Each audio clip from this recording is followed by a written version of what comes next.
Good morning, everyone. Happy Monday, and welcome to your Monday morning motivational message. By the way, my name's Eddie. I've got a testimony. Alright, today we are not going to be continuing our series on the Sermon on the Mount. Hopefully, we're going to pick that up next week when we're talking about prayer. But I want to do a second part of what we were talking about last week, how we shouldn't be blowing trumpets in the synagogues, calling attention to our good works. But I just want you guys to know that good works are very, very important. We have to still do good works, but we have to do them the right way. So today we're going to be mostly talking about the good works we can do as followers of Christ.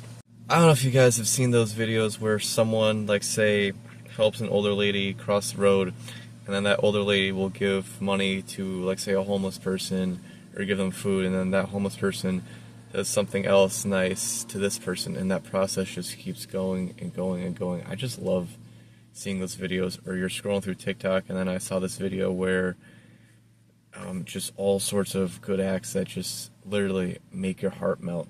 And sometimes it takes very little effort to do these good works, but just sometimes they can make someone's day. So today's going to be a little bit of a short video, but I got two testimonies. We can call this the Edimony for Monday. We're going to give you two testimonies I have where I've helped these people out that I've never met. Again, I'm not trying to call on the good works I've done. I'm just trying to motivate you guys to do good works as well. So the first story that I would like to tell you guys, I forgot when this happened. I think it was last year sometime. I was on my way to the gym, and I pull into the parking lot, and then I start to walk to the gym, and I see these people just trying to change out a tire in their car. So me being me, goes up to them and saying, like, hey, do you guys like a hand with this stuff? And they're like, yeah, if you know a little bit, I think we know what we're doing, but, you know, it's good to have an extra pair of hands. I'm like, yeah, sure, I'll help you guys. So they realized their tire iron didn't fit their tire. It was the wrong size. The bolt size was wrong. And I was like, okay, maybe there's a Walmart across the street you can get some sort of wrench or something. Like, yeah, we can check it out. And so I go start working out, and then I'm just thinking to myself while I'm on the treadmill, I'm like, maybe I should check on these guys. I don't know. I was running for like, I don't know, 5 or 10 minutes, and I was like, let me go back out there and check on these guys. So I go out there, and they said they were starting to inflate their tire. They were starting to reinflate it with some sort of air compressor, one of those little portable ones. And then I was like, I don't know if that's a great idea or not. They're like, well, our tire iron size doesn't fit. And so I checked what their size was online. I was like, wait, I think I have the same size tire iron that fits your tire.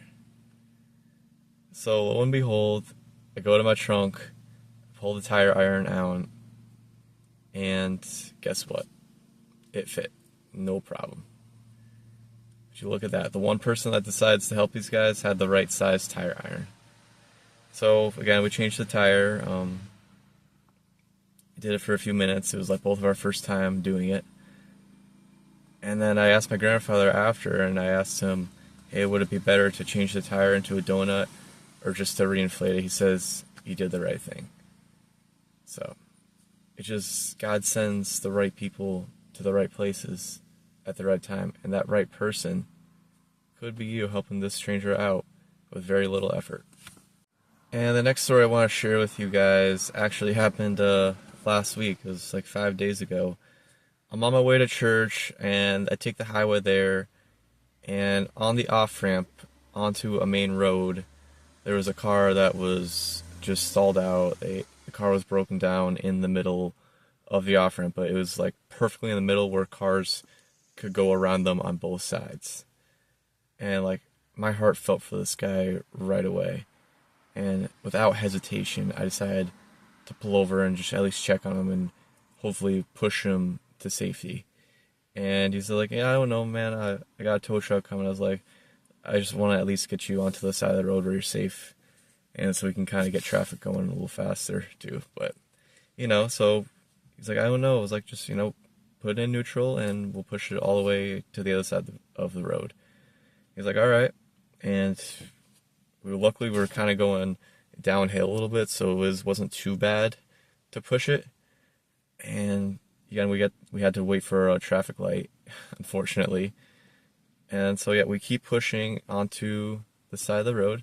And I didn't realize that after there was someone else that was pushing from the back while I was pushing from the sides. But again, I realized that there was nobody else was helping this poor guy that broke down in the middle of the road. And again, people have places to be, and it's not everyone is as strong as me. I'm not trying to brag, but there's some people who can't like physically push cars. It's tough for them, but just sometimes it takes that little bit of effort to help someone. If you were in the situation, I'm pretty sure you would want someone to help you out as well. Sometimes it's just the thought that counts. Alright guys, we are going to conclude today's video with a passage from the Bible, and it's 1 John chapter 3. We're going to start at verse 18. Dear children, let's not merely say that we love each other. Let's show the truth by our actions. Our actions will show that we belong to the truth, so we will be confident when we stand before God. Even if we feel guilty, God is greater than our feelings, and He knows everything. God bless you guys. Hope you enjoyed your Monday morning motivational message. We're going to pick up our series on the Sermon on the Mount next week. But God bless and peace.